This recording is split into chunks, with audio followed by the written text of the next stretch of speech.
Imagine you wake up tomorrow morning, look out your window and see water. Not rain, not a flood, the ocean. Where yesterday there was a street, now there are waves. The Statue of Liberty stands chest deep in water. Times Square has become an underwater cavern. London has vanished. Shanghai has evaporated. Miami no longer exists. 2 billion people became refugees overnight. 40% of all land on Earth is underwater. 66 meters, 216 feet. That's exactly how much the world's oceans will rise if all the ice on the planet melts. 5 million cubic miles of frozen water. 330,000 billion tons. Right now, they're holding the oceans back from reclaiming nearly half the world we've built. And here's the thing that should keep you awake at night. This isn't science fiction. The physics is simple. The ice is already melting. The only question is how fast. Before we dive in, please consider subscribing and liking this video. Your support truly helps us continue this work. Thank you. So let's ask the unthinkable question. What if it all melted? To understand what would happen, you first need to grasp just how much ice we're talking about. 5 million cubic miles sounds abstract, so let me put it another way. If you took all the ice on Earth and spread it evenly across the United States, it would bury the entire country under a layer 3 kilometers deep. That's taller than 8 Empire State Buildings stacked on top of each other. The entire continent would disappear beneath a white, frozen desert, twice the height of the Rocky Mountains. Or think of it this way. Every year, humanity uses about 4,000 cubic kilometers of fresh water for drinking, agriculture, and industry. The ice sheets contain enough frozen water to supply the entire planet's needs for 32,000 years. 32,000 years. That's longer than all of recorded human history, multiplied by 6. Right now, that ice sits in 3 main reservoirs, and understanding where it is tells you everything about what happens when it's gone. The smallest reservoir is in mountain glaciers, scattered across the Himalayas, the Andes, the Alps, Alaska, and dozens of other ranges around the world. Together, they hold enough ice to raise sea levels by about 40 centimeters, roughly 16 inches. That might not sound catastrophic, but it's enough to flood low-lying neighborhoods in every coastal city on Earth. Venice would become permanently submerged during high tide. Bangkok's streets would turn into permanent canals. The Florida Keys would cease to exist as land. Then there's Greenland. This massive island, 3 times the size of Texas, sits under an ice sheet up to 3 kilometers thick in the places. The ice is so heavy, it's actually pushed the bedrock beneath it down into the Earth's mantle, creating a bowl-shaped depression. If all that ice melted, it would raise the oceans by 7 meters, about 23 feet. Picture the waterfront of every coastal city on Earth, and now imagine it underwater to the 3rd floor.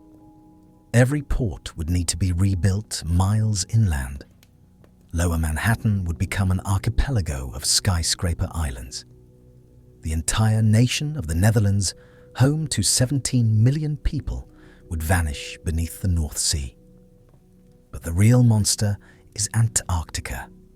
This continent is nearly twice the size of Australia, and it's buried under ice that averages 2 kilometers thick. In some places, the ice is nearly 5 kilometers deep.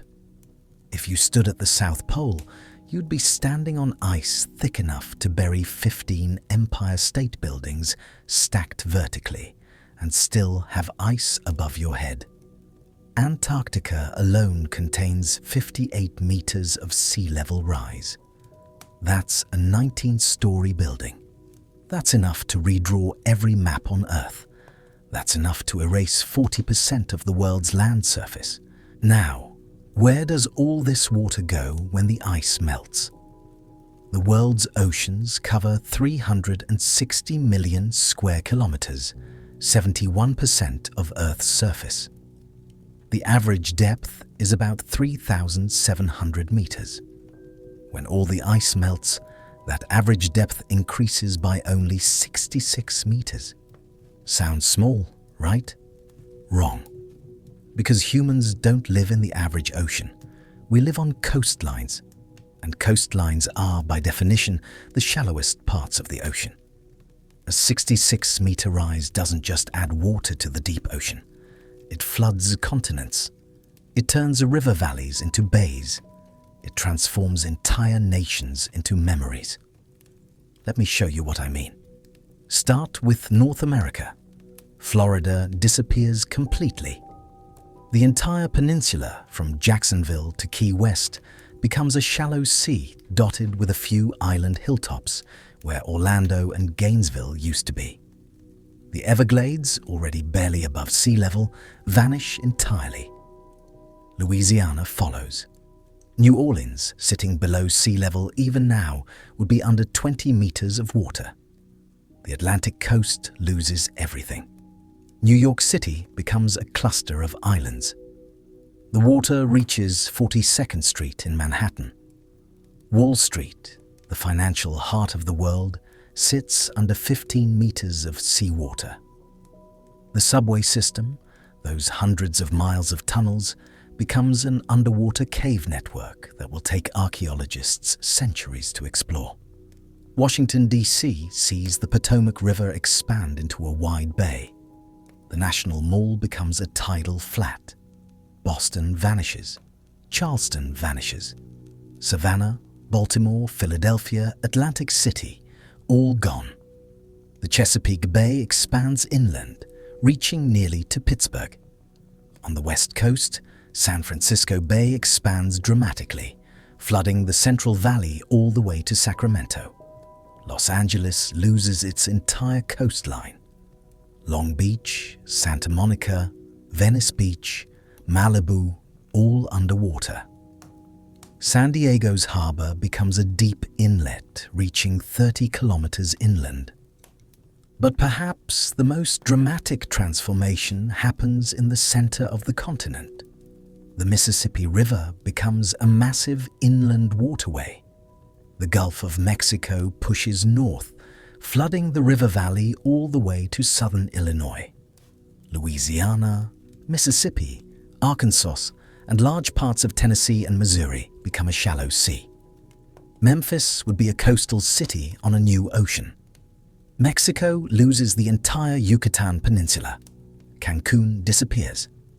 The ancient Mayan ruins of Chichen Itza, sitting 60 kilometers inland today, would be on a windswept coast. The Gulf of California expands until it nearly cuts Baja California off completely from the mainland. Central America, that narrow bridge connecting two continents, floods in several places. Panama becomes a chain of islands.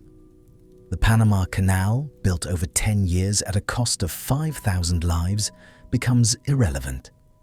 There's no longer any land to cut through.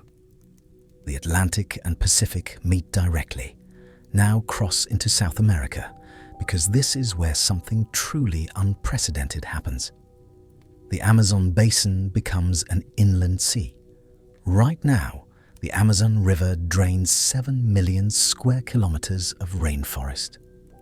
But the basin itself is remarkably flat. For 3,000 kilometers from the Andes to the Atlantic, the elevation drops by less than 200 meters. Large parts sit barely 30 meters above current sea level. When the ice melts, the Atlantic Ocean doesn't stop at the current coastline. It pushes inland, up the river valley, turning tributary after tributary into saltwater bays. Manaus, a city of 2 million people, sitting 1,000 kilometers from the current coast, becomes a port on a new inland sea. The Amazon rainforest, home to 10% of all species on Earth, gets cut in half. The northern half becomes a brackish coastal ecosystem covering an area the size of India, a maze of islands and channels unlike anything currently existing on our planet. To the south, Buenos Aires finds the ocean at its doorstep as the Parana River floods. The Pampas grasslands, some of the most productive agricultural land on Earth, become a shallow sea. The only parts of South America that survive largely intact are the Andes Mountains and the Brazilian highlands, now effectively islands separated by hundreds of kilometers of new coastline. Cross the Atlantic to Europe, and the devastation becomes personal for much of the Western world. The Netherlands disappears completely. Amsterdam, Rotterdam, The Hague, gone. This nation that has fought the sea for centuries finally loses. 17 million people need new homes. Denmark suffers a similar fate. Copenhagen floods. The Jutland Peninsula becomes an archipelago. Most of Belgium vanishes. Brussels finds itself on the coast of a vastly expanded North Sea. London sits underwater. The Thames Barrier becomes a quaint relic at the bottom of a new sea. Everything east of Richmond is flooded. Cambridge becomes a coastal city. The entire East Anglia region turns into a shallow sea. The English Channel widens into a vast gulf. France loses its Atlantic coast. Bordeaux sits on a river that becomes a massive estuary. The Loire Valley floods. Paris would need massive engineering works just to survive. Spain and Portugal, being more mountainous, fare slightly better, but Barcelona, Valencia, and Lisbon all face catastrophic flooding. Italy faces devastation. Venice disappears beneath 10 meters of water. The entire Po River Valley becomes a gulf. Milan, Turin, and Bologna sit at the edge of this new sea. Rome, on its hills, survives, but Naples faces the water directly. The Nile River Delta, home to half of Egypt's 100 million people, vanishes. Alexandria, Cairo, gone. The Suez Canal becomes irrelevant as the Mediterranean and Red Sea connect through flooded lowlands. And here's where something remarkable happens.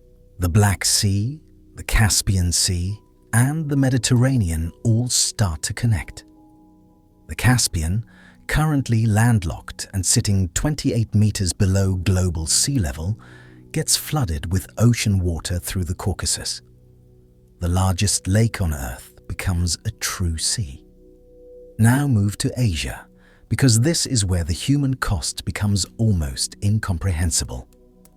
Bangladesh, a nation of 170 million people, essentially ceases to exist. The entire country is a river delta, with most land sitting less than 10 meters above sea level. When the water rises 66 meters, there is no Bangladesh. Dhaka, a megacity of 20 million, sits under 50 meters of water. India loses vast territories. Mumbai floods, Kolkata floods. The Ganges River Valley becomes a massive bay reaching almost to Delhi. Pakistan's Indus Valley suffers the same fate. Karachi vanishes. China faces devastation on an unimaginable scale. Shanghai, a city of 26 million people, sits on the Yangtze River Delta, barely 4 meters above current sea level. It would be under 60 meters of water. Not damaged. Gone. The entire Yangtze Delta, home to perhaps 100 million people, becomes a vast gulf. The North China Plain, home to 300 million people, transforms beyond recognition. Hong Kong might keep its peaks above water, but the city as a functioning entity is finished. The Pearl River Delta becomes a gulf, taking Guangzhou and Shenzhen with it. Vietnam loses its entire coastline. Hanoi and Ho Chi Minh City flood completely. The Mekong River Delta, one of the most productive rice-growing regions on Earth, becomes a shallow sea. Thailand sees Bangkok completely submerged. Singapore, a low-lying island city-state, faces an existential crisis. There's no engineering solution for 66 meters. Indonesia, already an archipelago, sees Jakarta under 50 meters of water. Java loses much of its northern coast. Manila floods. Tokyo sees massive flooding. Osaka and Nagoya go underwater. The entire Pacific coast of Japan, home to most of its 126 million people, faces the ocean pushing kilometers inland. And then there are the islands. Not just coastal cities, but entire nations that simply cease to exist. The Maldives has an average elevation of 1.5 meters above current sea level. When the oceans rise 66 meters, there is no Maldives. Every island, every resort, every house, gone. 450,000 people would need new homes, but their nation would exist only in memory and in the databases of the United Nations. The Marshall Islands, Tuvalu, Kiribati, Tokelau, all gone. These are nations with seats in the UN General Assembly, with flags and currencies and passports. They would cease to exist as physical places. Their people would become the first climate refugee populations without even a homeland to dream of returning to. The Caribbean transforms dramatically. The Bahamas loses most of its 700 islands. Cuba survives, but Havana is abandoned. Puerto Rico sees San Juan submerged. The Lesser Antilles, that graceful arc of islands, would be dramatically altered, some shrinking to rocky peaks, others disappearing entirely. In the Pacific, Hawaii's volcanic mountains survive, but Honolulu sits at sea level and floods. Tahiti's peaks remain as islands, but the coastal areas disappear. Even larger landmasses face dramatic changes. Madagascar loses its coastal cities. Sri Lanka shrinks but doesn't disappear, though Colombo floods. Australia's interior survives, but Sydney, Melbourne, Brisbane, Perth, Adelaide all face water pushing kilometers inland.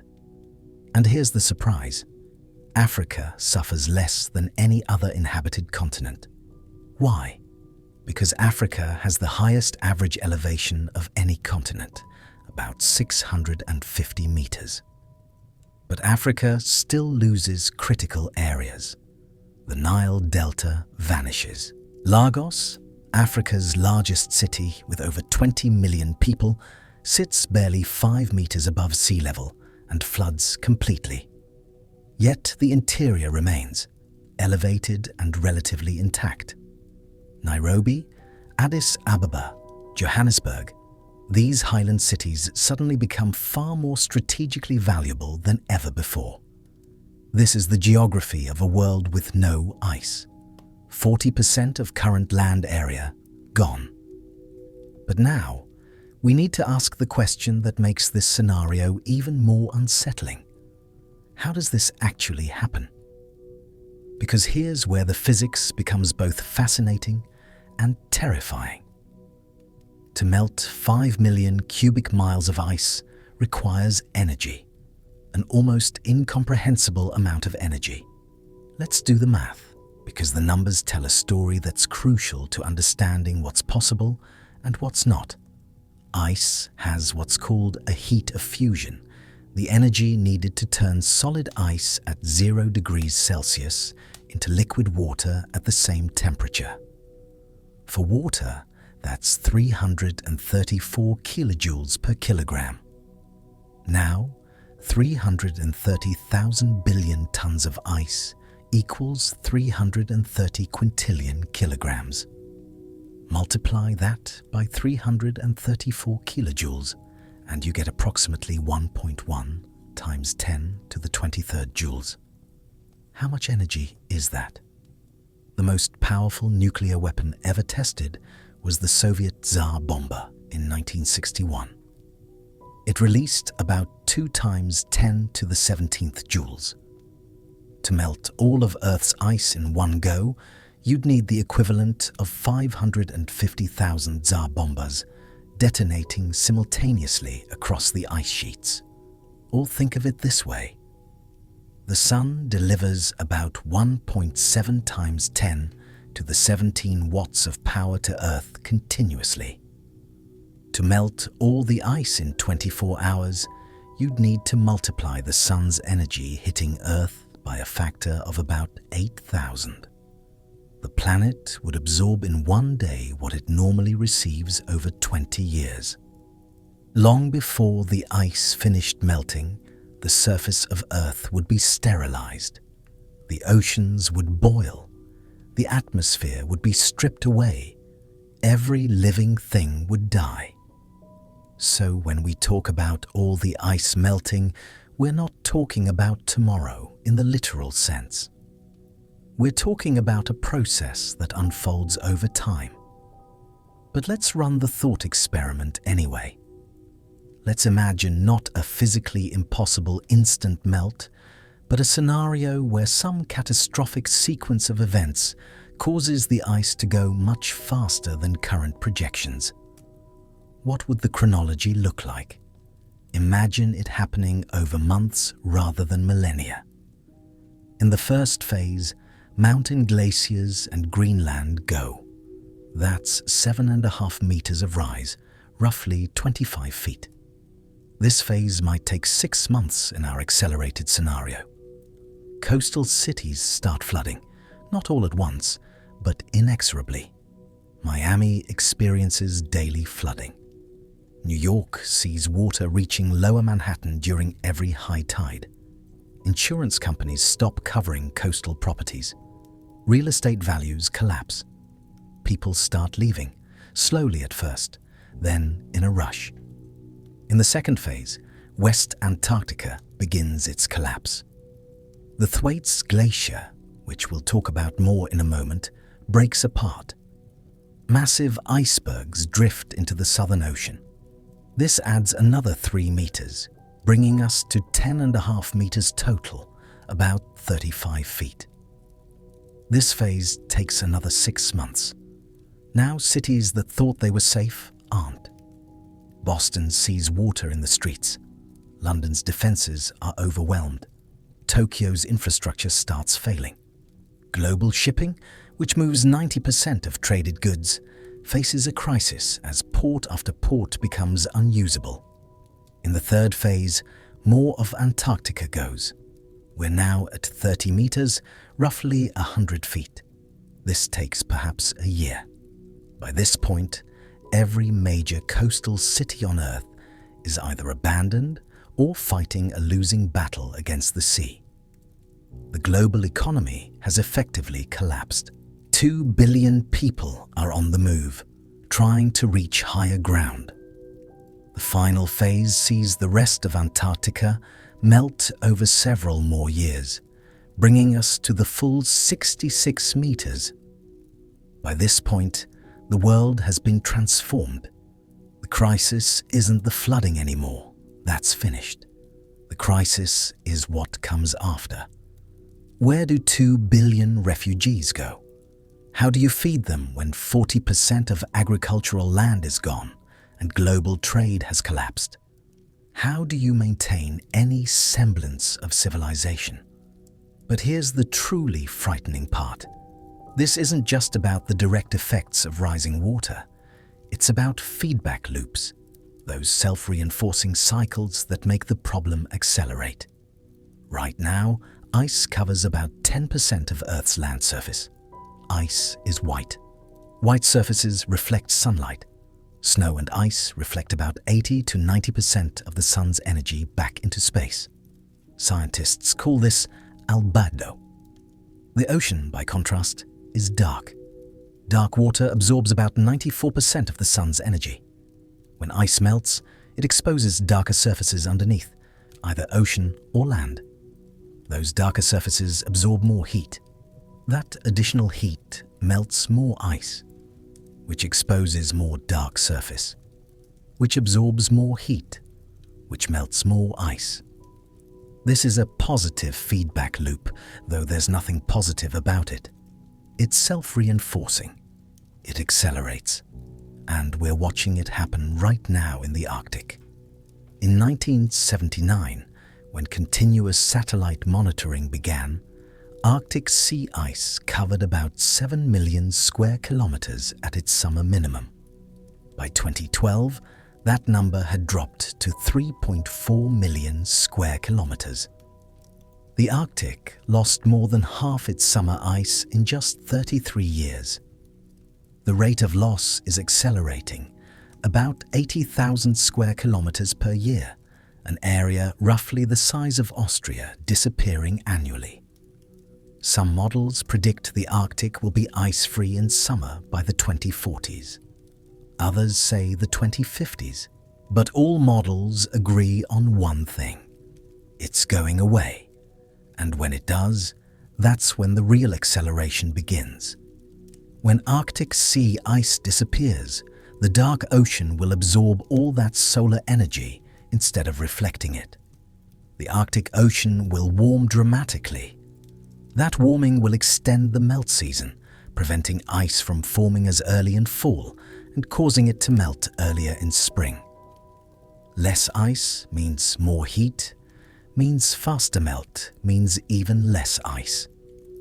Climate scientists estimate that once the Arctic goes ice-free in summer, global temperatures could rise an additional 0.5 degrees Celsius just from that feedback alone. That might not sound like much, but remember, we're talking about global average temperature. 0.5 degree globally represents an enormous amount of energy added to the system. And it's not just sea ice. Greenland's ice sheet is darkening. Soot from wildfires, dust from exposed rock, and even algae growing on the surface are all reducing the albedo. Darker ice absorbs more heat, melts faster, gets even darker. Researchers have measured albedo decreases of 5 to 10% over large areas of Greenland in just the past 20 years. Antarctica faces a different but equally concerning feedback. Much of West Antarctica's ice sits on bedrock below sea level. The ice sheet is held in place partly by ice shelves, those floating extensions of glaciers that buttress the ice behind them. As ocean water warms, it melts these ice shelves from below. When an ice shelf collapses, the glacier behind it accelerates, sometimes dramatically. We've already seen this happen.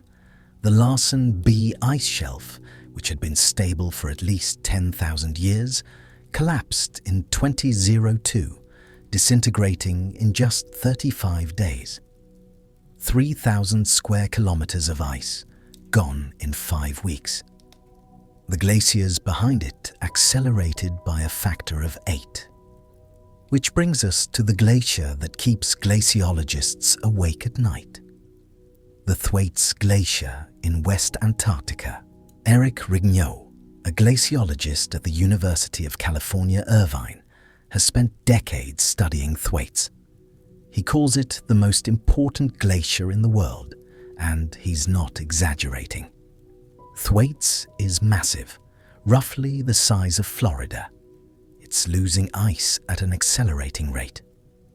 Between 2012 and 2017, it lost about 50 billion tons per year. By 2019, that rate had increased to 80 billion tons per year.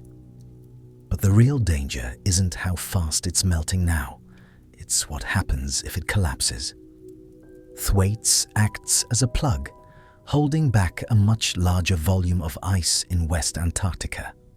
If Thwaites goes, it could trigger the collapse of the entire West Antarctic ice sheet. That's 3.2 meters of sea level rise, over 10 feet, happening potentially over just a few centuries instead of millennia. And here's what researchers discovered in 2021. They sent underwater robots beneath the glacier and found warm water circulating under the ice shelf actively melting it from below. They'd expected cold water. They found water several degrees above freezing, vigorously eating away at the ice from underneath, from a place we can barely observe and certainly can't control.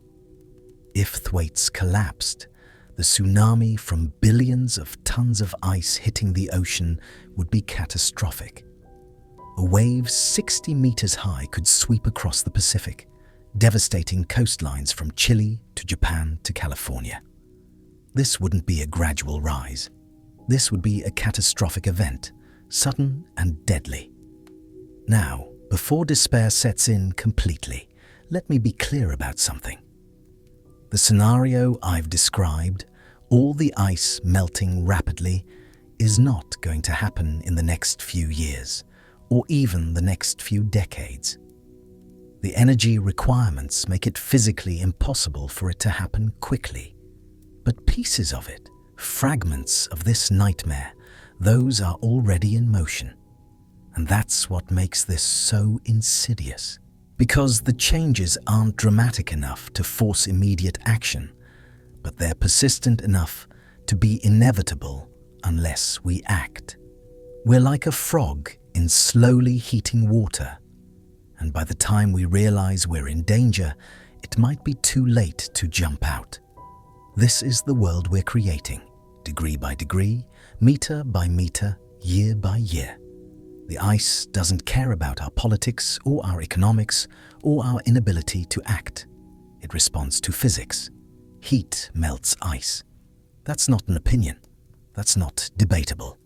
That's thermodynamics.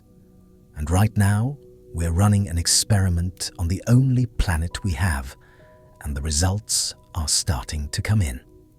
The transformation of our world's geography is only part of the story. Because when you redraw the map so dramatically, you don't just change where the coastlines are. You change everything.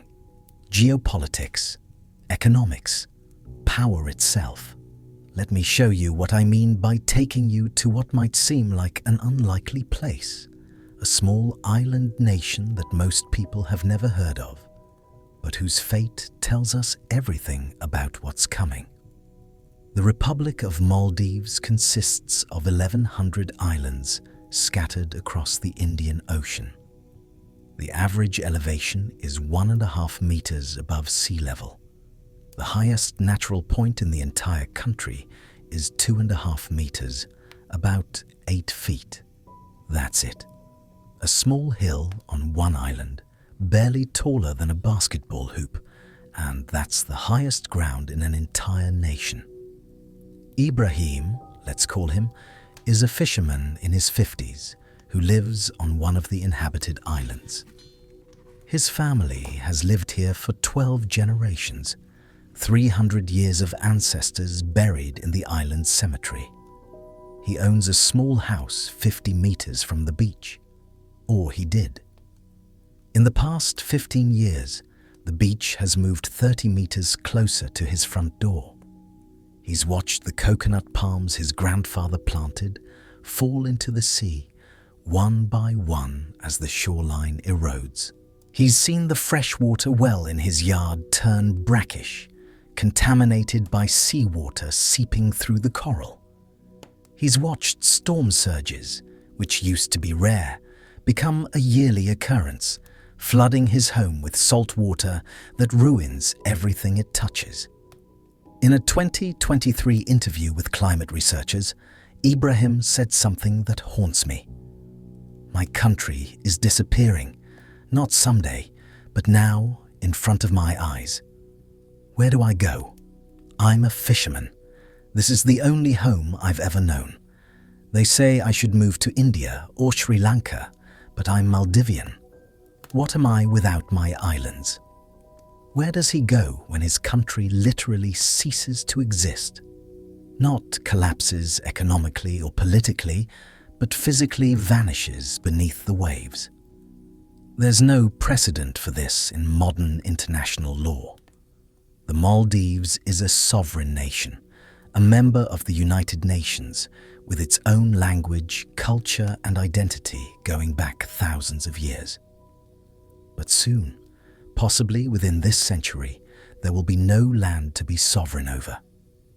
This question, this impossible situation, is going to face nations around the world, but with one key difference.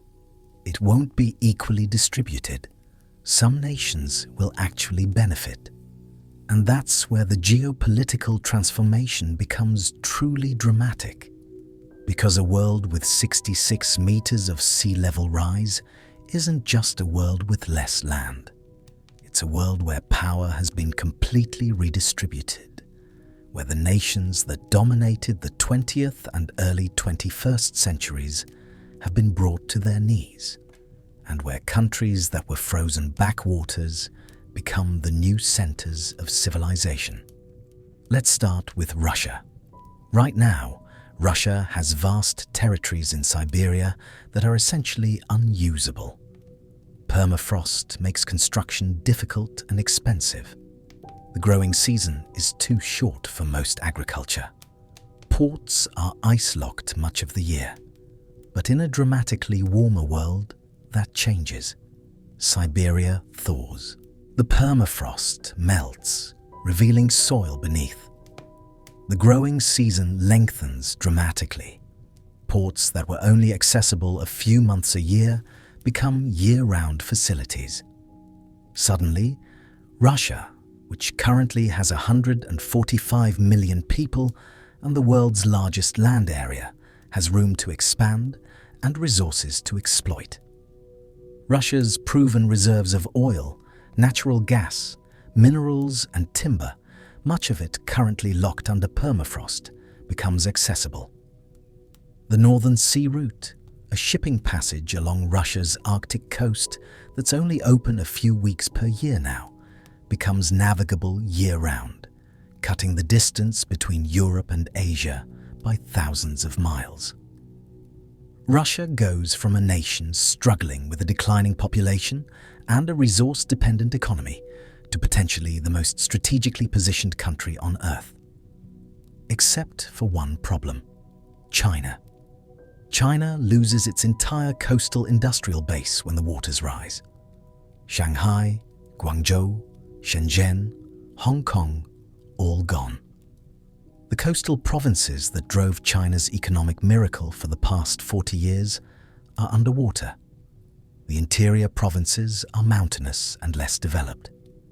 China's population, currently 1.4 billion, needs to relocate to areas that can support maybe half that number. Now imagine you're a Chinese strategic planner. Your country is facing the greatest crisis in its 5,000-year history.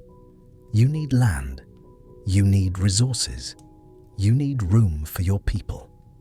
And right across your northern border is Siberia, suddenly much more habitable and full of resources. The Sino-Russian border, currently peaceful due to treaties and mutual economic benefit, becomes a flashpoint. China needs what Russia has. Russia won't give it up willingly. Both nations have nuclear weapons. The potential for conflict escalates from theoretical to probable. Or consider India and Pakistan, already nuclear rivals with a history of wars over water rights. The Indus and Ganges river valleys flood extensively. Both nations have hundreds of millions of displaced people. Both depend on water from Himalayan glaciers, which are melting rapidly. The disputes over water, already tense, become existential. In the Middle East, the Persian Gulf expands, flooding much of coastal Iraq, Kuwait, and the United Arab Emirates. The oil infrastructure, built near sea level for easy shipping access, gets destroyed. Saudi Arabia's oil ports flood. The global oil supply faces catastrophic disruption. But wait, you might say, in a world where we've triggered catastrophic climate change, surely we've already moved away from oil. Maybe. But even in the most optimistic scenarios, Oil isn't just energy. It's plastics, pharmaceuticals, fertilizers, chemicals. The petrochemical industry underpins modern civilization in ways most people don't realize. When it collapses suddenly, so does much of industrial production. Egypt faces an existential crisis. The Nile Delta, where 95% of its 100 million people live, vanishes. Cairo sits on higher ground and might survive, but without its delta, Egypt loses its agricultural base. The country faces a choice between internal collapse or invading neighbors for resources. Sudan to the south has water and land. Ethiopia controls the headwaters of the Nile and has recently built a massive dam that Egypt sees as a threat. Egypt has historically threatened war over Nile water rights. In a desperate scenario, threats might become actions. Europe, despite its wealth and technology, finds itself with an impossible problem. With the Netherlands, Belgium, Denmark, and much of the coastal areas gone, 100 million people need to relocate. But Europe's interior is already densely populated. There's no empty land. The European Union, already strained by political divisions, fractures as nations close borders and refuse to accept refugees from neighboring countries. Meanwhile, nations nobody pays much attention to now suddenly find themselves in enviable positions. Switzerland, already mountainous, becomes even more valuable as a high-elevation nation with strong institutions. Bolivia, sitting on the Altiplano at 4,000 meters elevation, has land and resources. Ethiopia's highlands make it an African refuge. Nepal and Bhutan, high in the Himalayas, suddenly become strategic prizes. This is a complete inversion of global power. The coastal nations that dominated world trade, finance, and politics for centuries are devastated. The interior nations, historically poorer and less developed, inherit a transformed Earth. And it's not clear they have the resources, infrastructure, or organizational capacity to maintain anything resembling current civilization. Before we dive deeper, I want to ask something of you. If this investigation into our planet's future is valuable to you, if these questions matter, please consider subscribing and sharing this video. Understanding what's coming is the first step toward preparing for it or preventing it. Your engagement helps this work reach more people. Thank you. Now, let's talk about what all this means for the 2 billion people who become refugees. Because that number, 2 billion, is so large it's almost meaningless. Let me make it concrete. Imagine you're a young professional in Jakarta, Indonesia. You're 30 years old, work in technology, own a small apartment. You're educated, speak English, have marketable skills. You're not poor. You're middle class in a rapidly developing country. Then the floods come. Not all at once, but year after year. Your commute starts including water. Streets flood during high tide.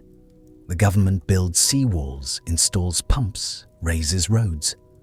But it's not enough. The cost of maintaining the city against the rising ocean eventually becomes untenable. In 2033, let's say, the government announces a managed retreat. Over the next decade, Jakarta will be gradually abandoned in favor of a new capital on higher ground. Property values collapse instantly. Your apartment, which you've been paying a mortgage on for 5 years, becomes worthless. The government offers compensation, but it's a fraction of what you owe. You're suddenly broke and homeless through no fault of your own. And you're one of 10 million people in Jakarta facing the same situation. Multiply that by all the coastal cities around the world. Where do these people go? The lucky ones, those with education, skills, or money, can migrate to other countries or inland cities. But most don't have that option. They end up in refugee camps that gradually become permanent settlements. Massive shanty towns housing millions without adequate water, sanitation, or food. Disease spreads. Cholera, typhoid, dysentery, all the waterborne diseases that we've largely controlled in the modern world come roaring back in refugee camps. Medical services, overwhelmed, collapse. The death toll from disease and starvation could easily exceed the number displaced by flooding. And this creates conditions for conflict. When millions of desperate people compete for scarce resources, violence becomes inevitable. Resource wars break out. Nations deploy military forces to protect borders and prevent refugee inflows. What started as a climate crisis becomes a humanitarian crisis, becomes a security crisis, becomes a series of regional wars. The international system, built on the assumption that nations have fixed territories and stable populations, breaks down when territories flood and populations become mobile. The United Nations, already struggling with conflicts and crises, becomes irrelevant. Individual nations act in their own interests without regard for international law or humanitarian principles. This is the cascade effect. Climate change doesn't just cause one problem. It causes a chain of problems, each one making the others worse. The technical term is threat multiplier. Climate change multiplies every existing threat, making poverty worse, conflicts more likely, diseases more prevalent, governments more fragile. And through all of this, one fact becomes unavoidable. The people least responsible for climate change suffer the most. The Maldives has contributed virtually nothing to global emissions, yet it faces complete elimination. Sub-Saharan Africa accounts for less than 3% of emissions, yet faces severe droughts, famines, and displacement. The wealthy nations that industrialized first and emitted most of the carbon dioxide are better positioned to adapt, while poor nations that did almost nothing to cause the problem face catastrophe. This isn't just an environmental issue, it's a justice issue. And that injustice will shape the politics of the 21st century. When you've lost your country to rising seas caused by emissions from wealthy nations, your politics becomes about survival, not cooperation. When your children are starving because droughts destroyed your harvest while other nations waste food, your patience for diplomatic solutions wears thin. The world doesn't just get hotter and wetter. It gets angrier, more divided, more desperate. And desperation makes people do things they wouldn't otherwise do. Things that accelerate collapse rather than preventing it. This is the world with no ice. Not just a world with higher water, but a world transformed politically, economically, and socially. A world where old certainties no longer apply and where survival becomes the primary concern of billions of people. And we're not done yet, because the rising water is only part of the story. There are other changes, equally dramatic, equally devastating, that come with melting all the ice. Changes to the ocean itself that make everything worse. When 5 million cubic miles of ice melt into the ocean, you're not just adding water, you're adding fresh water, and that distinction matters more than you might imagine. Let me explain why by taking you inside one of the least understood but most critical systems on our planet. The ocean isn't just a big pool of salt water. It's a living, moving system with currents that transport heat around the globe. The most important of these is called the Atlantic Meridional Overturning Circulation, though you probably know it better as the Gulf Stream. Here's how it works. Warm, salty water flows north from the tropics along the east coast of North America. This is the Gulf Stream, moving 4 billion cubic feet of water per second, about 100 times the flow of all the world's rivers combined. As this water reaches the North Atlantic near Greenland and Iceland, it cools. Cold, salty water is very dense, denser than the water around it, so it sinks, dropping to the deep ocean floor. That sinking is crucial. It's like pulling a plug, drawing more warm water northward behind it. The water that sinks in the North Atlantic flows south along the ocean bottom, all the way to Antarctica, then loops through the Indian and Pacific Oceans before eventually rising again and flowing back to the Atlantic. The entire cycle takes about 1,000 years for a single molecule of water to complete. This circulation system has been called the ocean's conveyor belt, and it's responsible for Europe's mild climate. London is at the same latitude as Newfoundland, yet London's winters are far milder. Why? Because the Gulf Stream delivers enormous amounts of heat to the North Atlantic, warming the air that blows over Europe.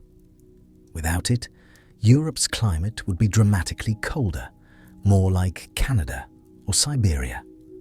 Now here's the problem. That circulation depends on density differences. Salty water is denser than fresh water. When you add massive amounts of fresh water from melting ice, you reduce the salinity. Less salty water is less dense. Even when it cools, it might not be dense enough to sink. And if it doesn't sink, the circulation slows or stops. This isn't speculation. It's happened before. About 12,800 years ago, massive ice sheets covering North America were melting as the planet warmed at the end of the last ice age. A glacial lake, larger than all the current Great Lakes combined, formed behind an ice dam in what's now Canada. When the dam failed, the lake drained catastrophically into the North Atlantic. The sudden influx of fresh water shut down the thermohaline circulation. The Gulf Stream stopped carrying warmth to Europe. Temperatures plummeted. The warming trend that had been underway reversed. The planet entered 1,200 years of near-glacial conditions in an event scientists call the Younger Dryas. Eventually, the excess fresh water mixed away, the circulation restarted, and warming resumed. But for over a millennium, the climate was locked in a cold state because of ocean circulation disruption. Could this happen again? We're adding fresh water to the North Atlantic right now from Greenland's melting ice. Not as quickly or as dramatically as the Younger Dryas event, but steadily, year after year. And measurements show the Atlantic meridional overturning circulation has already weakened by about 15% since the mid-20th century. Some climate models suggest that with continued warming and ice melt, the circulation could weaken by another 40 to 50% by 2100. Others suggest the possibility of complete collapse if we cross certain thresholds of warming and ice loss. What would that mean? Europe would cool dramatically even as the rest of the world warms. London could experience winters more like Alaska, while the tropics become dangerously hot. The contrast would create violent weather patterns, massive storms generated by the temperature differential between tropical heat and European cold. But the effects go beyond temperature. The circulation brings nutrients from the deep ocean to surface waters. When nutrient-rich deep water rises, it feeds phytoplankton, those microscopic organisms that form the base of the ocean food chain. Phytoplankton support everything else: the zooplankton that eat them, the fish that eat the zooplankton, the larger fish that eat smaller fish, all the way up to whales and humans. If circulation slows dramatically, nutrient upwelling decreases. Ocean productivity declines. Fish populations drop. The billion people who depend on fish as their primary protein source face starvation. The 200 million people employed in fishing industries lose their livelihoods.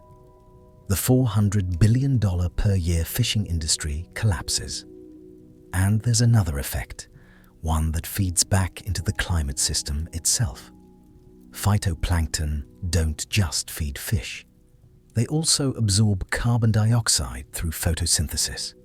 In fact, ocean phytoplankton absorb roughly as much carbon dioxide as all the land plants on Earth combined. When phytoplankton populations decline, the ocean's ability to absorb carbon dioxide declines. More carbon dioxide stays in the atmosphere. Warming accelerates. It's another feedback loop.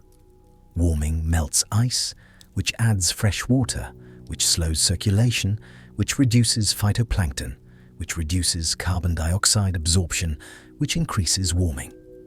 Round and round, each turn of the cycle making things worse. But wait, there's more. And I realize at this point you might be thinking, this sounds almost cartoonishly apocalyptic, like a disaster movie stacking catastrophes for dramatic effect. But these aren't inventions. They're all well-understood processes, documented in scientific literature, some of them already observable. We're not making up disasters. We're describing what happens when you push a complex system far outside its normal range. So let's talk about methane.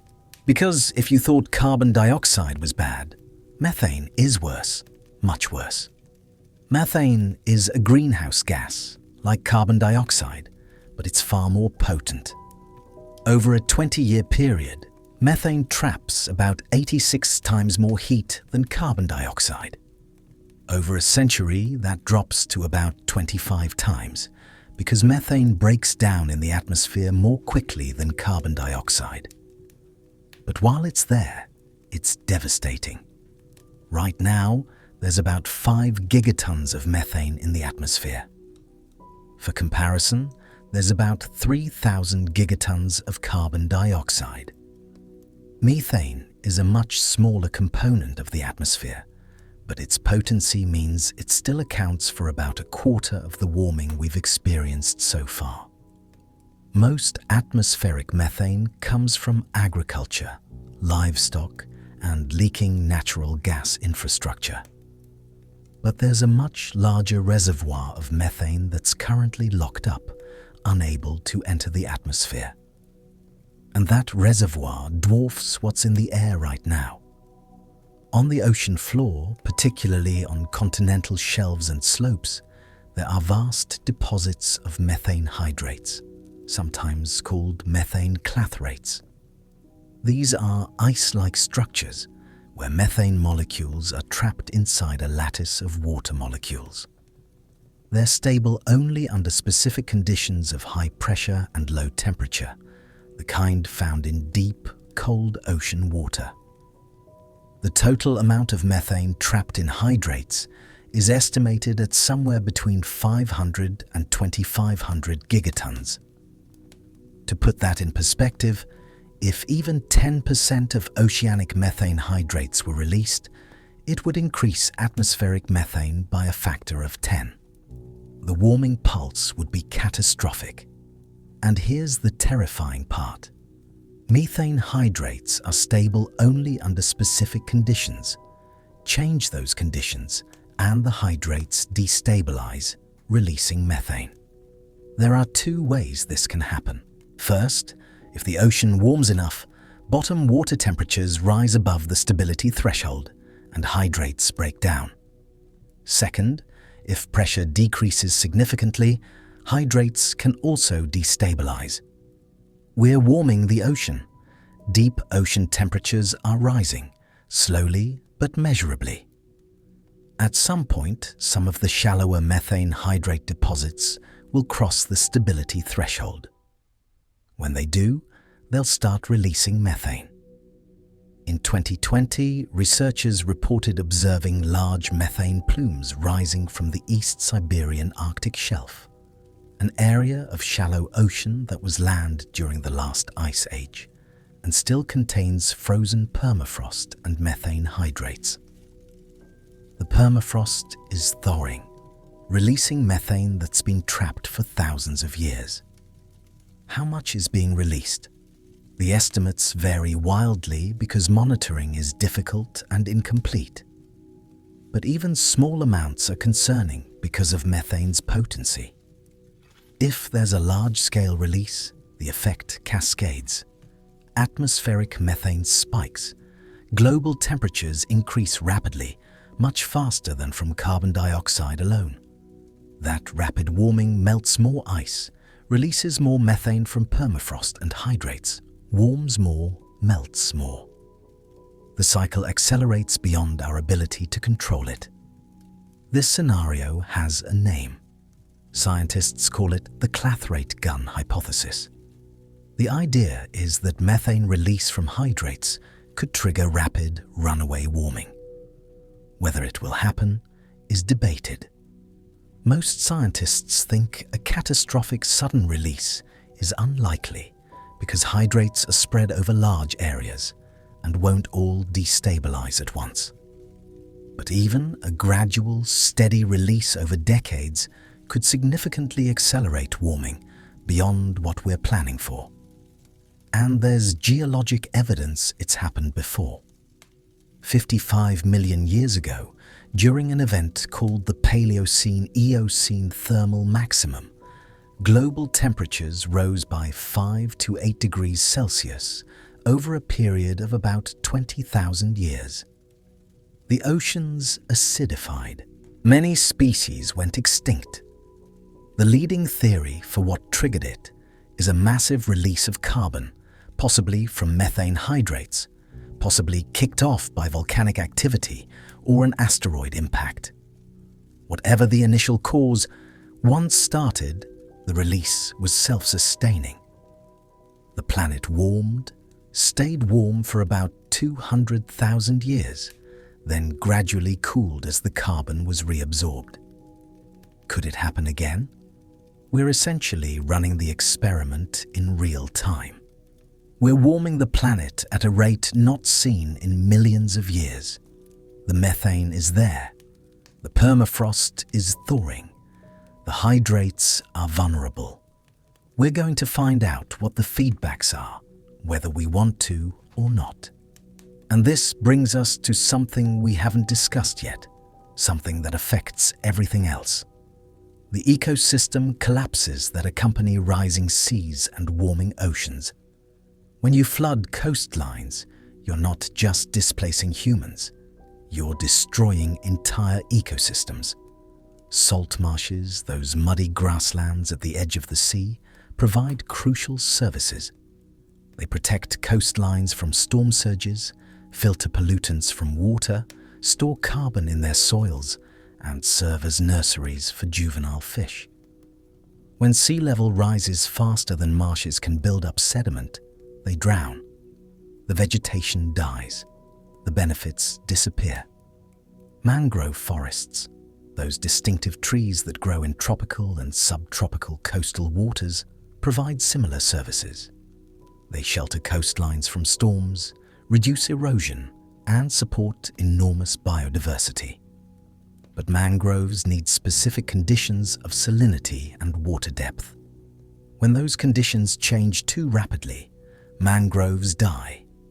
We've already lost about half the world's mangroves in the past century, mostly from coastal development. Sea level rise will finish the job. Seagrass beds, underwater meadows that support fisheries and store carbon will also largely disappear. When water depth increases too much, insufficient sunlight reaches the bottom for seagrass to photosynthesize. The meadows die. The species they supported die or move. Entire food webs collapse. Coral reefs face what scientists call a triple threat. First, ocean acidification. Carbon dioxide in the atmosphere dissolves into the ocean, forming carbonic acid. This makes the ocean more acidic, which makes it harder for corals to build their calcium carbonate skeletons.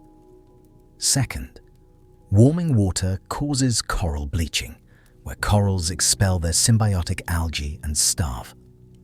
Third, if sea level rises faster than corals can grow upward, they end up too deep, below the zone where enough sunlight penetrates for their algae to photosynthesize. The Great Barrier Reef off Australia has experienced 5 mass bleaching events since 1998. The 2016 and 2017 bleachings killed about half the corals. Some recovery is possible if corals get a few years between bleaching events. But if bleaching happens every few years, there's no time to recover.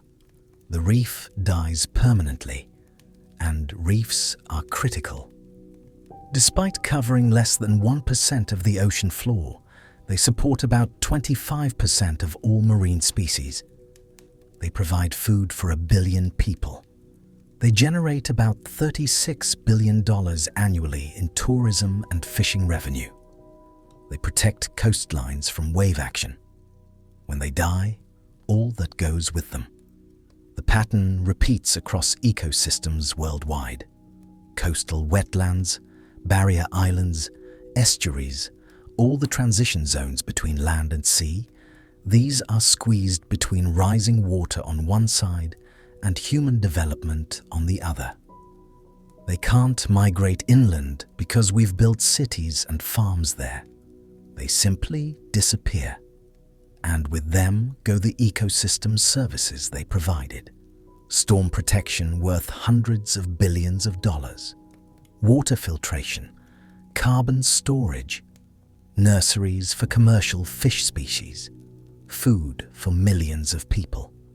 We don't notice these services until they're gone, and then we realize, too late, how much we depended on them. Fisheries provide the clearest example of the economic consequences.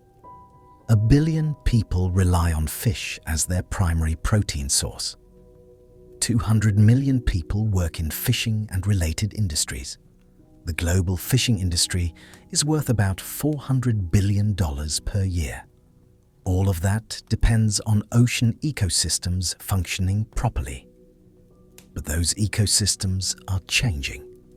Fish species are migrating toward the poles as waters warm, following their preferred temperature ranges. Cod populations in the North Sea have shifted about 400 kilometers north since the 1960s. Fishermen who've worked the same waters for generations suddenly find the fish gone. They have to travel farther, use more fuel, spend more time at sea for smaller catches. Many give up. Some nations benefit temporarily. Norway is seeing new species arrive in its waters. But tropical nations lose species that move away, with nothing replacing them. The redistribution isn't fair or predictable, and as seas rise, coastal fishing infrastructure floods. Processing plants, docks, ice houses, all the land-based facilities fishing depends on, all face destruction. Small fishing communities that depend entirely on the sea lose everything. Aquaculture, fish farming, faces similar challenges. Many operations are in coastal areas vulnerable to flooding, and fish farms depend on wild fish for feed. When wild populations decline, so does the feed supply. The whole system is interconnected. Stress in one part propagates throughout. Now, you might be thinking that surely humanity would adapt. We're clever, we're resourceful, we've solved seemingly impossible problems before. Why not this? And you'd be right that humans are adaptable. But there are limits to how fast we can adapt, and there are some losses that can't be replaced. You can't rebuild coastal ecosystems. You can't bring back species once they're extinct. You can't relocate 2 billion people without catastrophic disruption. That said, adaptation is possible, and in fact, it's already happening in some places. And this is where we find a glimmer of something that's not quite hope, but perhaps possibility. Because humans are capable of remarkable things when we're forced to be. Consider the Maldives, that island nation we talked about earlier. They're not just passively accepting disappearance. The government has been working with architects and engineers on a project called the Floating City of Maldives. It's exactly what it sounds like. A city built on floating platforms designed to rise and fall with sea level, powered by renewable energy with underwater gardens for food production. The first phase began construction in 2022. It's designed to house 20,000 people initially, with capacity to expand to 50,000. The platforms are constructed from a special material that encourages coral growth underneath, essentially building a new reef as the city grows. Is this a complete solution? No. The Maldives has a population of 450,000. One floating city doesn't save everyone, but it's a proof of concept. It shows that living on water, not just beside it, is technically feasible. Similar projects are underway elsewhere. The Netherlands, with its centuries of experience fighting the sea, is developing amphibious houses that float when water levels rise. Japan is researching underwater cities, sealed habitats on the ocean floor. Dubai and Singapore are building artificial islands, though the long-term viability of those projects in a world of rising seas is questionable. Vertical farming, growing crops in stacked indoor layers, is advancing rapidly. These farms use 95% less water than traditional agriculture, produce crops year-round regardless of weather, and can be built anywhere, even in cities. They're currently expensive, but costs are dropping. In a world where much of the best farmland is underwater, vertical farms might become essential. Desalination technology, turning salt water into fresh water, is improving. It's energy intensive, but if you have abundant renewable energy, that's less of a problem. Israel already gets about 80% of its drinking water from desalination. As coastal aquifers around the world become contaminated with seawater, desalination will become necessary for hundreds of millions of people. There's even talk of underwater archaeology as a growth industry. As coastal cities flood, they become time capsules.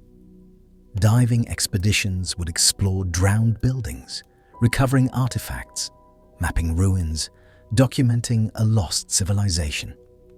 It sounds macabre, but it's also practical. Vast amounts of cultural heritage will be underwater. Someone will need to document and preserve what they can. So adaptation is possible. Humans will survive, in some form, in some places. We're too stubborn and too clever to go extinct. But survival and civilization are different things. The question isn't whether some humans will persist. The question is whether complex, technologically advanced civilization survives relatively intact, or whether we experience a collapse that sets us back centuries. And that question remains very much open. Let me bring you back to reality for a moment. Because everything I've described so far, all the ice melting, the cities drowning, the civilizational upheaval, that's a thought experiment. It's not happening tomorrow. It's not even the most likely scenario for this century. So let's talk about what's actually happening right now, measurably, undeniably. Let's talk about the real ice melt, the real sea level rise, and what that means for the actual future you're likely to experience. Right now, in 2025, sea level is rising at about 3.3 millimeters per year. That's about 1/8 of an inch annually. Doesn't sound like much, does it? And on a year-to-year basis, it's barely noticeable. But it's cumulative and it's accelerating. In 1900, sea level was rising at about 1.4 millimeters per year. By the year 2000, it was 2 millimeters per year. Now it's 3.3. The rate has more than doubled in just over a century. And it's still accelerating. The Intergovernmental Panel on Climate Change, the IPCC, which represents the consensus of thousands of climate scientists worldwide, published its 6th assessment report in 2021. Their projections for sea level rise by 2100 range from about 0.5 meter to just over a meter, depending on how much we reduce emissions and how ice sheets respond. That might sound manageable compared to the 66 meters we've been discussing. And in some ways, it is. A meter of sea level rise doesn't erase nations. But it's still catastrophic. Let me explain why. A meter of rise doesn't just mean the ocean is a meter higher. It means high tides are a meter higher. Storm surges are a meter higher. King tides, those extreme high tides that happen a few times a year, are a meter higher. That meter is the baseline on top of which all temporary water level increases stack. Miami already experiences what's called sunny day flooding, where streets flood during high tide even without storms. With another meter of rise, that flooding becomes constant. Large parts of the city are simply underwater at high tide every single day. No amount of pumping can keep up with water coming up through porous limestone bedrock. Similar situations play out in coastal cities worldwide. Charleston, South Carolina, currently floods about 50 times per year on average, up from 0 in the 1950s. With another meter of rise, that becomes daily flooding. Annapolis, Maryland, sees similar patterns. These aren't major floods washing cars away. Just inches of water in streets, basements, ground floors of buildings. But it's persistent. It never fully drains anymore. Buildings start showing damage from constant moisture. Mold grows. Electrical systems fail. Saltwater corrosion accelerates. Property values collapse. Insurance becomes unavailable. Eventually, people leave, not because of a single catastrophic event, but because living there simply becomes untenable. And that's with 1 meter by 2100. But the IPCC projections don't account for potential rapid ice sheet collapse because we don't understand it well enough to model with confidence. If the West Antarctic ice sheet collapses this century, which is possible though uncertain, you're looking at 3 meters of rise instead of 1. If Greenland's melt accelerates beyond current projections, add more. And here's what should terrify you. The projections don't stop at 2100. Sea level will continue rising for centuries, potentially millennia, after emissions stop. Why? Because of something called committed warming and system inertia. Carbon dioxide stays in the atmosphere for centuries. Even if we stopped all emissions today, atmospheric carbon dioxide levels would remain elevated for hundreds of years.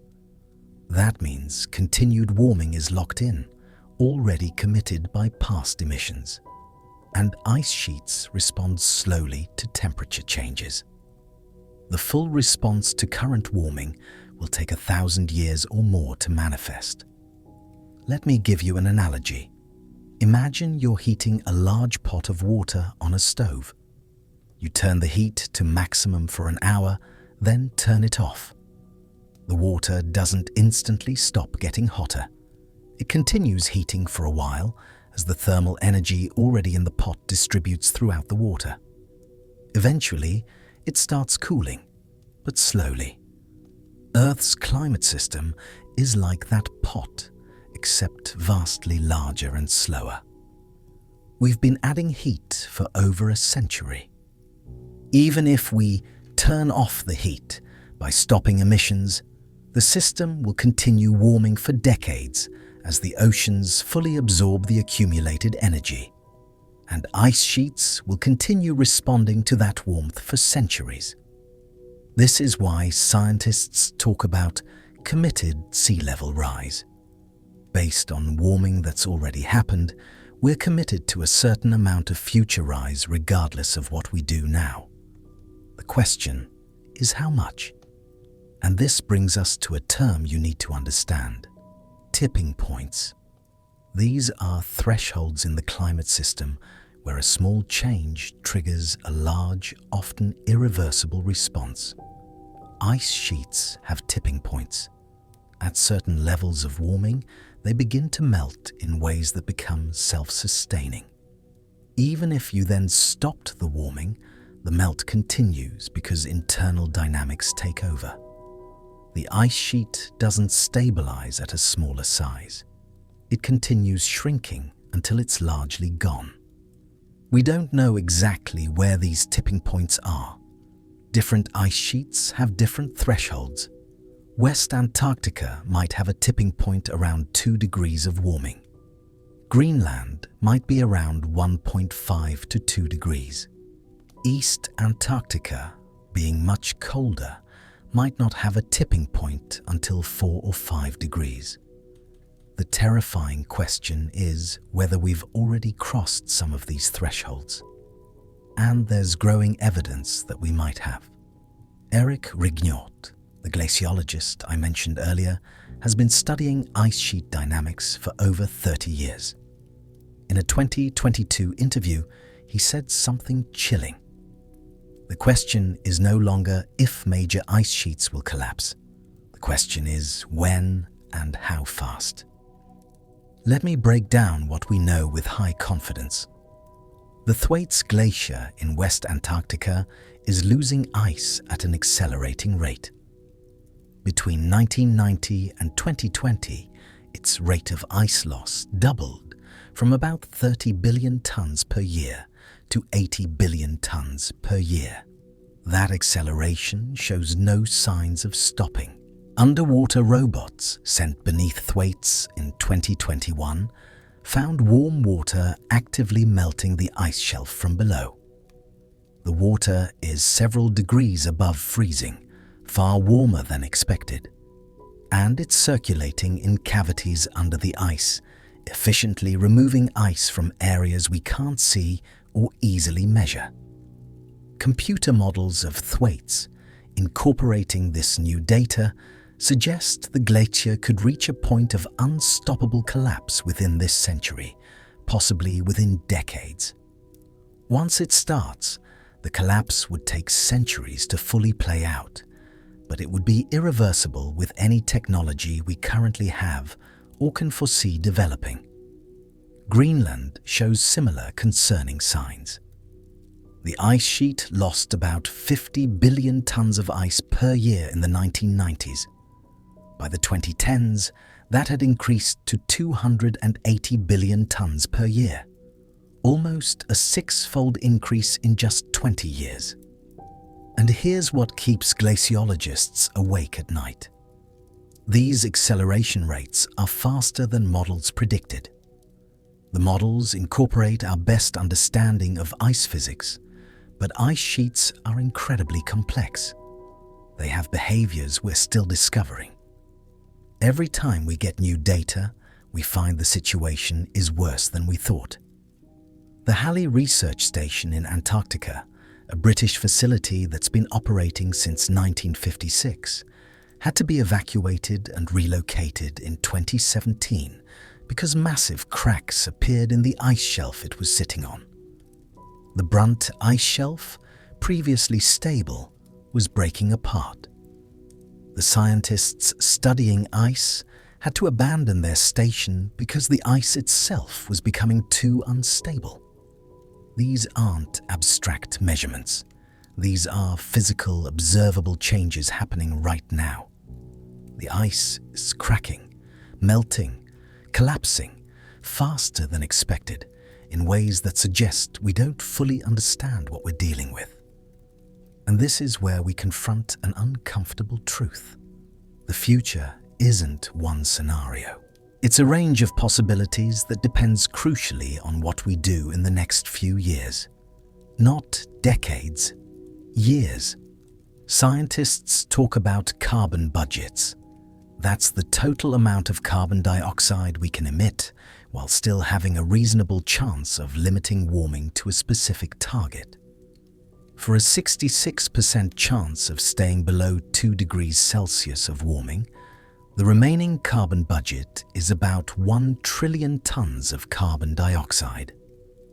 At current emission rates of about 40 billion tons per year, we'll exhaust that budget in 25 years. By 2050, we'll have blown past the 2-degree target unless emissions decline dramatically and soon. And 2 degrees matters because that's where several tipping points likely exist.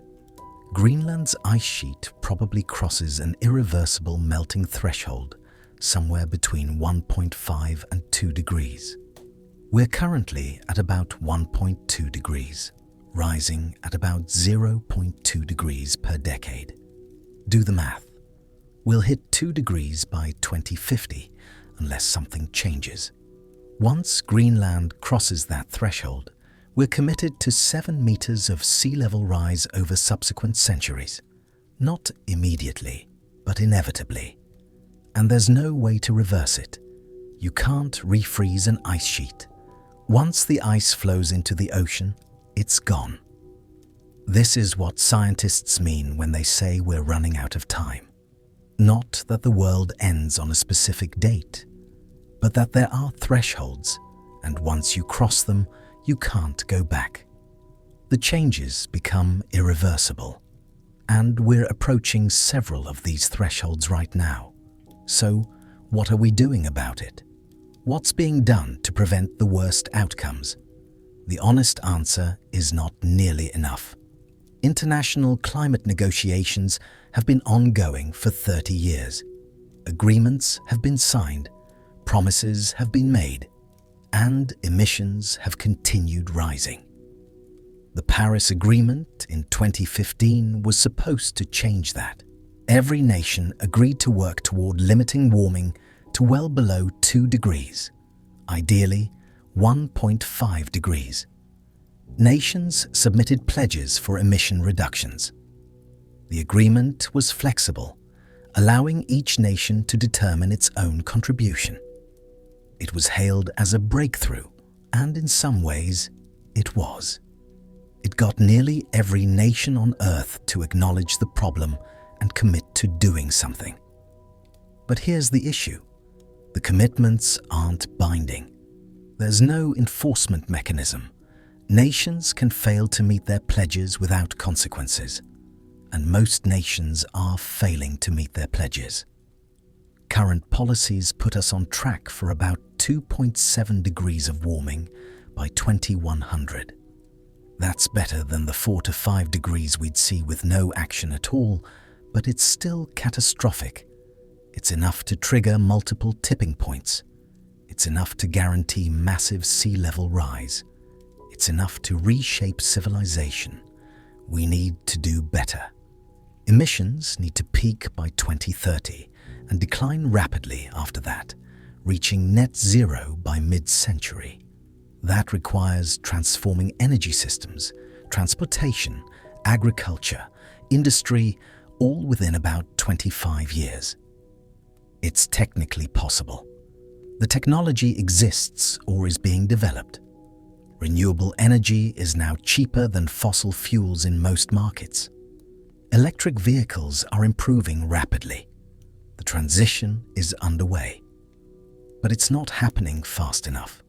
We're still building new coal plants, expanding oil production, subsidizing fossil fuels. The gap between what's needed and what's happening is still far too wide, and time is not on our side. Every year of delay makes the problem harder and the solutions more expensive. Every ton of carbon dioxide emitted adds incrementally to warming. It's cumulative. And ice sheets don't care about our politics or our economics. They respond to physics. The ice is melting. Right now, measurably, undeniably. The only question is, how much melts before we finally do what's necessary to stop it? There's one option we haven't fully explored yet, an option that's controversial, risky, and might be humanity's last card to play if all else fails. It's called geoengineering, and it represents both our hubris and possibly our salvation. The basic idea is simple, almost absurdly so. If adding greenhouse gases to the atmosphere warms the planet, what if we could intentionally cool it back down? Not by removing greenhouse gases, that's too slow, but by reducing the amount of sunlight reaching Earth's surface. Essentially, putting a dimmer switch on the sun from Earth's perspective. The most discussed approach is stratospheric aerosol injection. You spray tiny particles, usually sulfur dioxide, into the stratosphere at altitudes around 20 kilometers.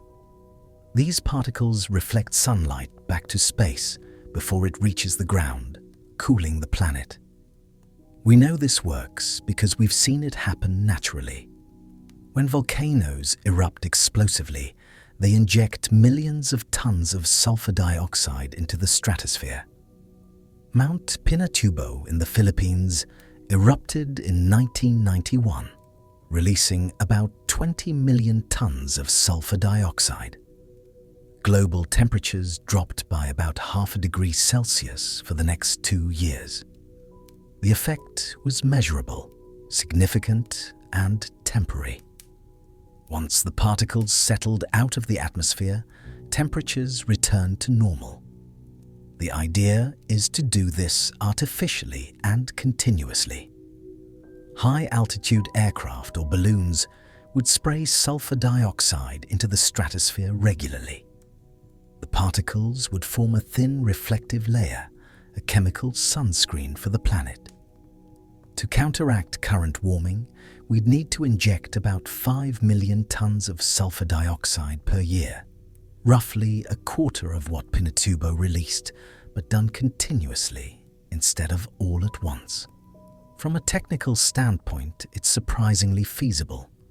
We have aircraft that can reach those altitudes. Sulfur dioxide is cheap and abundant, a waste product from burning coal and refining oil. The estimated cost is only a few $1 billion per year, trivial compared to the trillions in climate damages or the cost of rapidly transitioning energy systems. But here's where it gets complicated and why geoengineering is so controversial.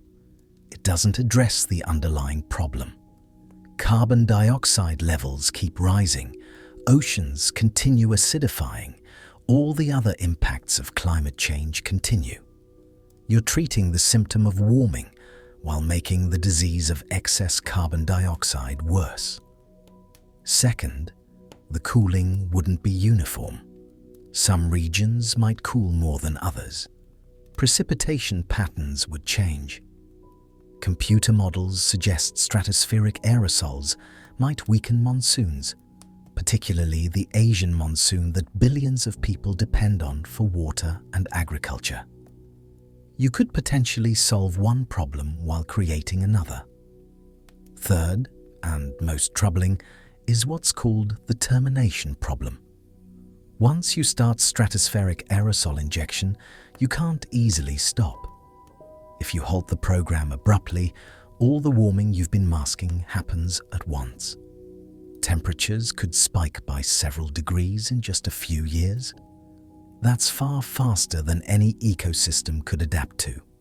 It would be catastrophic.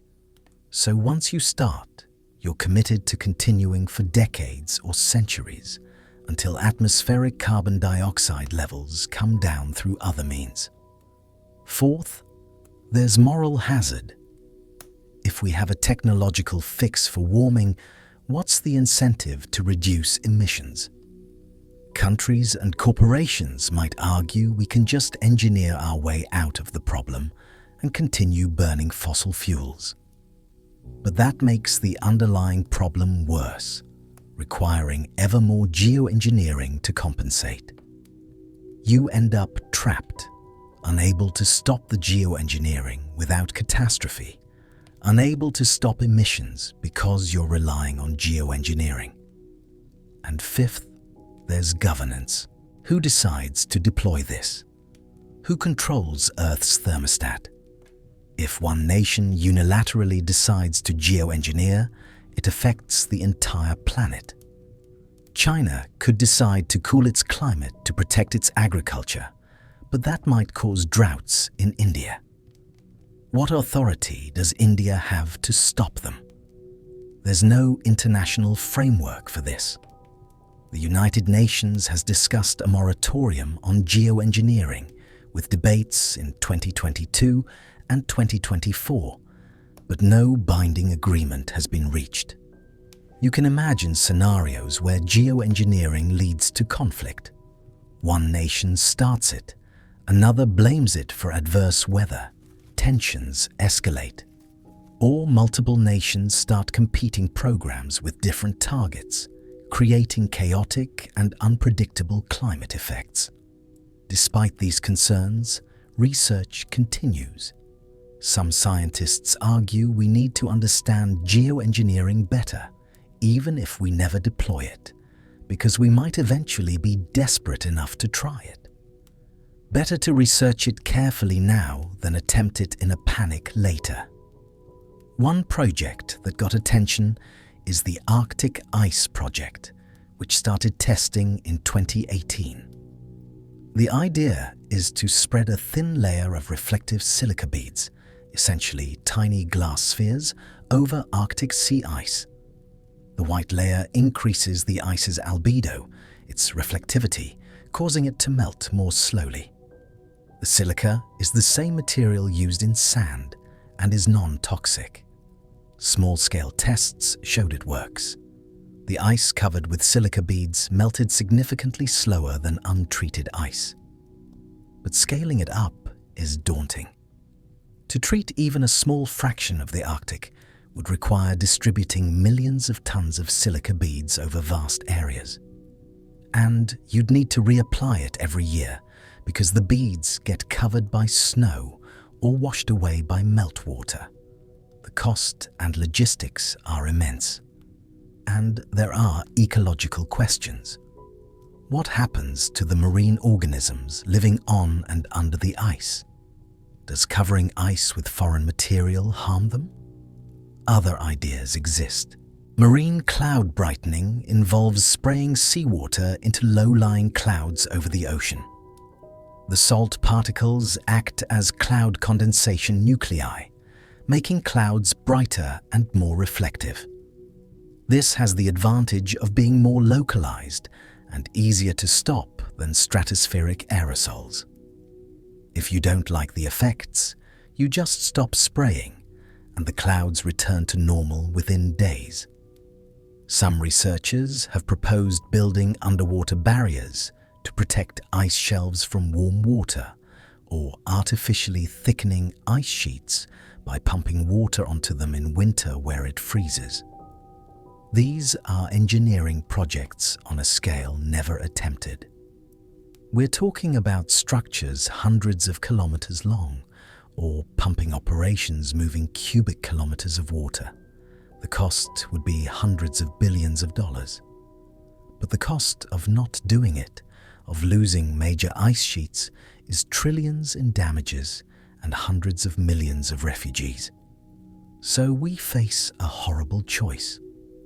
Do we accept the consequences of warming and adapt as best we can? Do we try to rapidly cut emissions and hope we can stabilize the climate, knowing that decades of warming are already locked in? Or do we roll the dice on geoengineering, accepting the risks because the alternative seems worse? There's no good answer. Every path has enormous risks and costs. But one thing is becoming increasingly clear to scientists who study these systems. We're running out of time to decide. Let me introduce you to someone who understands this better than most.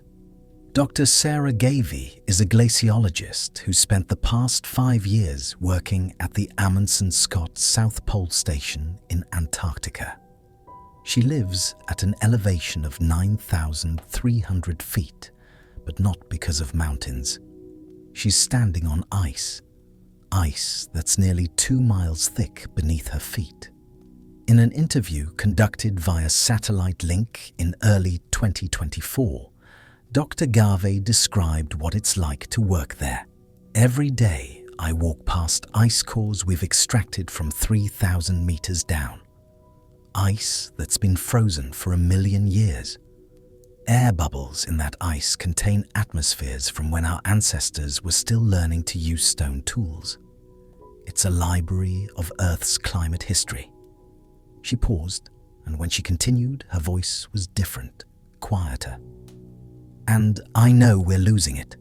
Not the ice I'm standing on, not yet.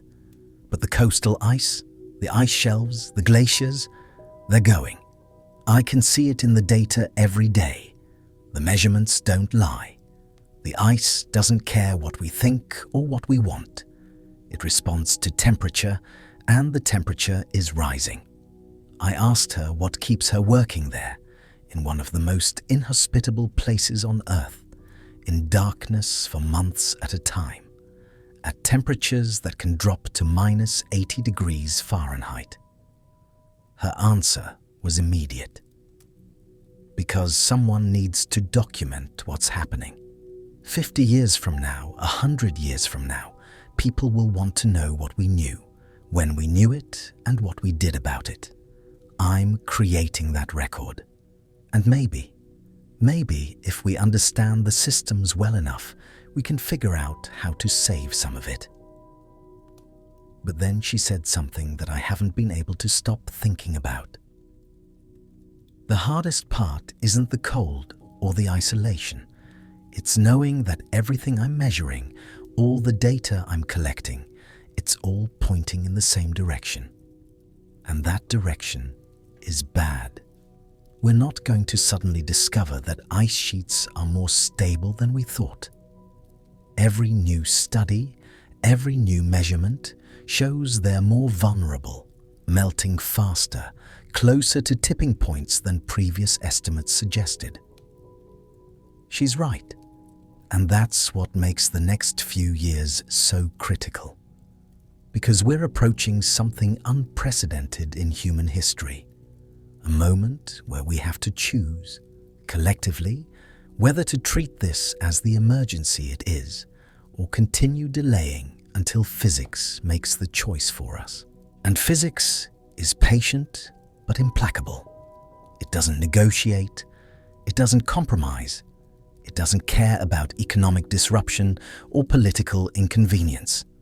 Heat melts ice. That's thermodynamics. And right now, we're adding heat to the system faster than at any time in the past several million years. Let me show you what that means in concrete terms. Let me take you to a specific moment in the future, a moment that might actually happen in our lifetimes or the lifetimes of our children. Imagine it's the 15th of August, 2043. You wake up, check the news, and see a headline that's been expected, but still shocking. Thwaites Glacier collapse. Confirmed, Antarctica's doomsday. Glacier has detached.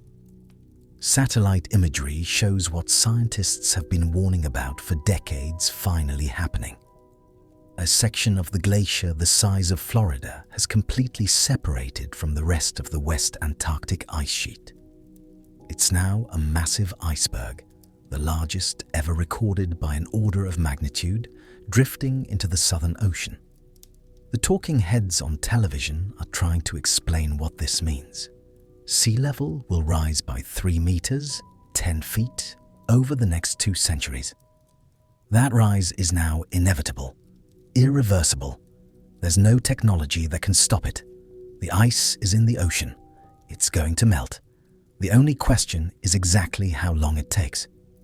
Coastal cities around the world face a choice. Spend trillions on seawalls that might buy a few decades, or begin managed retreats, abandoning the coast entirely.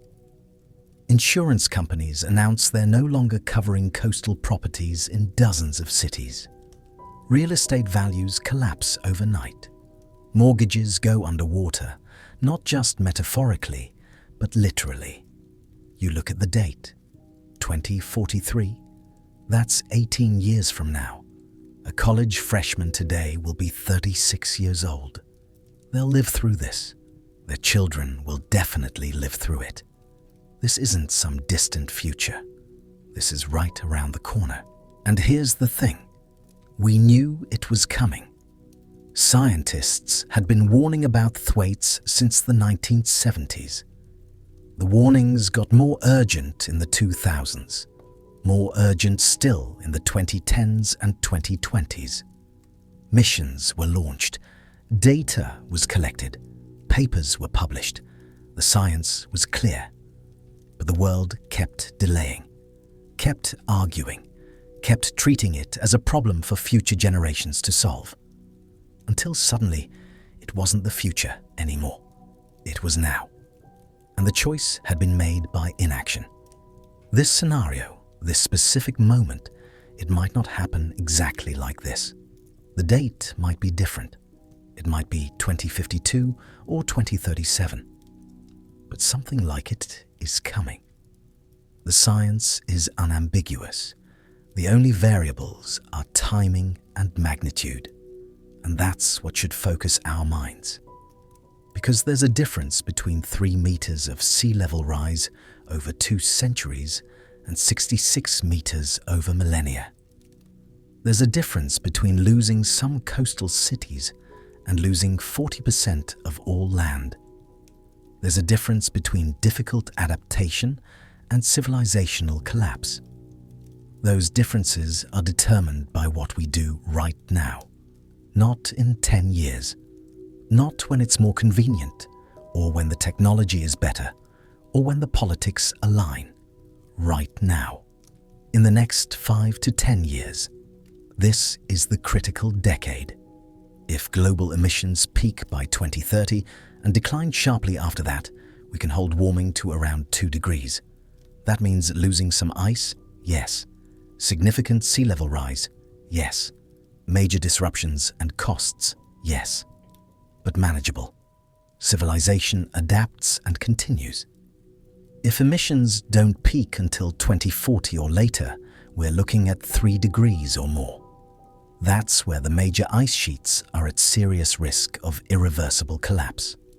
That's where feedback loops become more likely. That's where the system potentially runs away from us.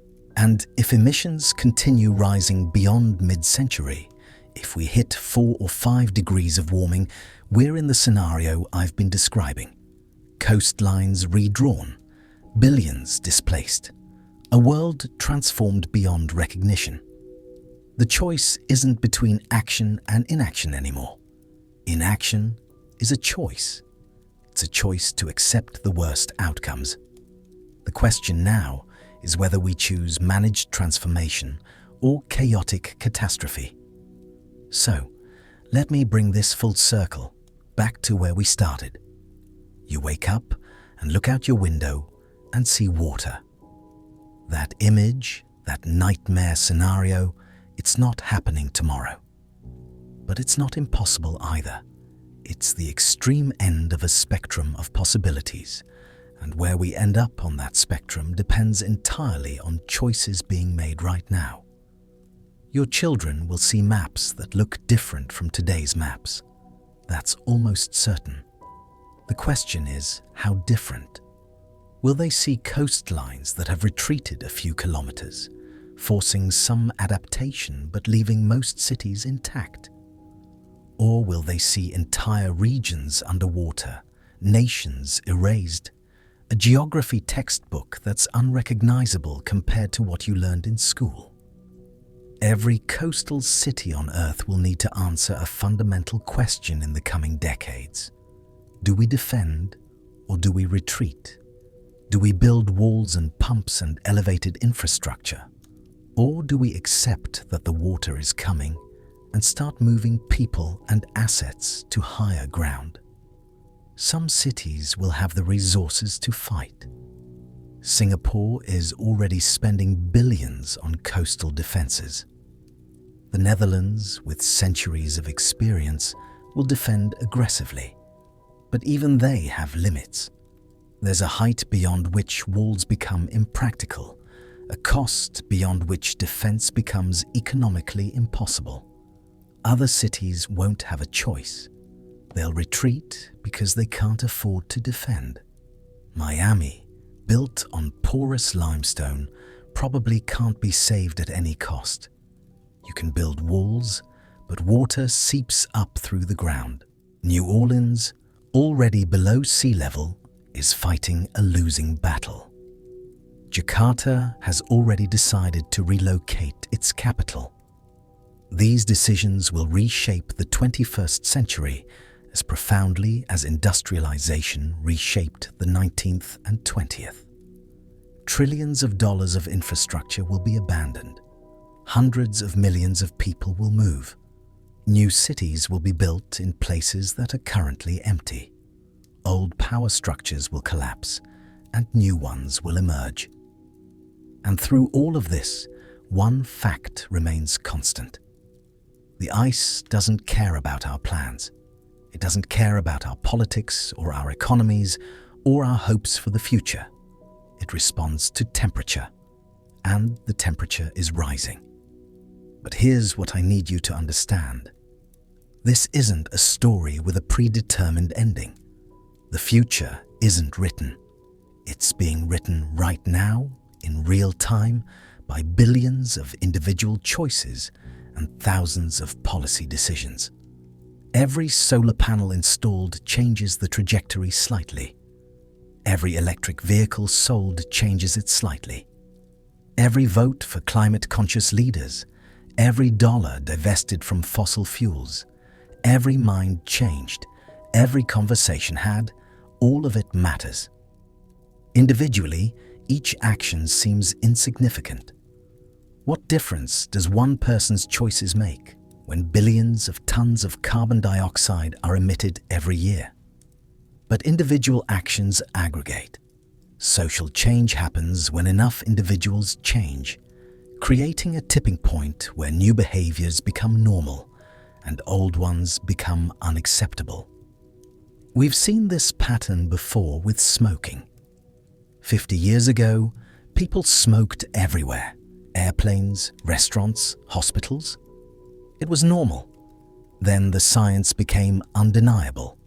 Individual behaviors started changing. Social norms shifted. Policies followed. Today, smoking rates in wealthy nations are a fraction of what they were, not because of a single dramatic intervention, but because millions of people made different choices and demanded different policies. Climate action is approaching a similar tipping point. 10 years ago, it was a niche issue.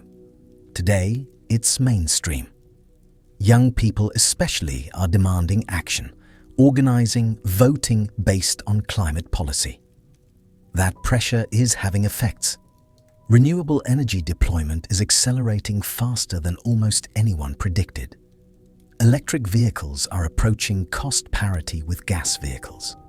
Political leaders who ignore climate increasingly face consequences.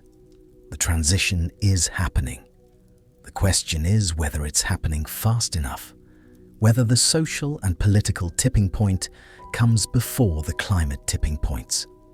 Whether we transform deliberately through conscious choice or get forced into it by crisis. I can't tell you which future we'll get. Nobody can.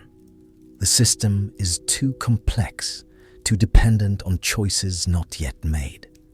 But I can tell you this: the worst outcomes aren't inevitable. They're choices we could make by continuing current patterns. And if they're choices, they can be changed. The ice is melting.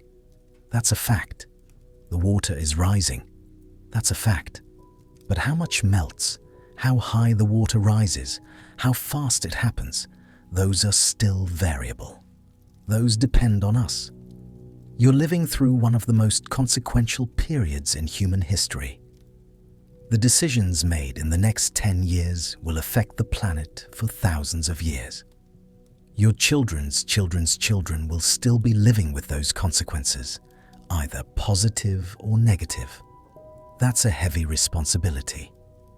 But it's also an opportunity to be part of something larger than yourself, to contribute to a transformation that determines whether civilization navigates this crisis successfully or succumbs to it. So when you look at the ocean, when you think about the ice, when you consider the future, remember this: the story isn't over. The ending hasn't been written, and you have a role in determining what it will be. Not by solving the problem single-handedly. Nobody can do that. But by contributing your part, by making better choices where you can, by demanding better from institutions and leaders, by refusing to accept that nothing can be done. Because something can be done. The technology exists. The resources exist. What we need is collective will. The decision that this matters more than short-term convenience. That our children's future matters more than our present comfort. The ice won't wait for us to be ready. The ocean won't wait for us to reach consensus. Physics doesn't negotiate, but we still have time. Barely. The window is closing, but it hasn't closed yet. The tipping points are approaching, but most haven't been crossed yet. We can still choose a better path. But only if we act. Only if we decide that the future matters. Only if we treat this as the emergency it is. In the Maldives, Ibrahim is making plans to leave the island where his family has lived for 12 generations. He's in his 50s. He'll probably live to see his country disappear beneath the waves. His grandchildren will grow up knowing their homeland only from photographs and stories. At the South Pole, Dr. Sarah Gavey is collecting ice cores, documenting the changes, creating a record for future generations who will want to know what we knew and when we knew it. And somewhere, in 1,000 different places, people are making the choices that will determine which future we get. Installing solar panels, buying electric vehicles, voting for climate action, divesting from fossil fuels, demanding better, refusing to accept the unacceptable. The question is whether enough people make those choices soon enough to matter. The ice is melting, the water is rising, but the story isn't over yet. And what comes next depends on what we do in the time we have left. The clock is ticking. How much time do we have? That depends on us.